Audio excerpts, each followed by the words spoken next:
Bună ziua tuturor, Nic de la pariuverde.ro. Vă mulțumesc că ne urmăriți și că avem din ce în ce mai mulți subscriberi și persoane care apreciază analizele noastre.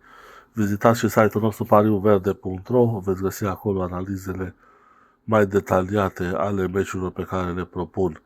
Cota 2 de azi, avem un meci din Spania, Villarreal Leganes, în mod normal este de 1 solist, dar pentru fi vorba de cota 2 să mergem pe ceva mai sigur, 1x și peste 1,5 goluri Villarreal cu Leganes. Iar din Italia avem Cupa Italiei, AC Milan cu Bologna. Cred că AC Milan este echipa mai experimentată, care nu cred că va avea probleme în a ridica cu trofeul. Deci, biletul zilei de astăzi, Milan ridică trofeul în finala cu Bologna din Cupa Italiei, iar în Villarreal Leganes 1x și peste 1,5 goluri.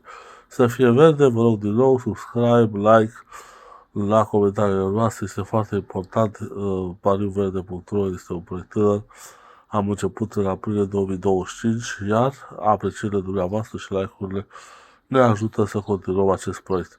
Să fie verde încă o dată și să aveți zi bună!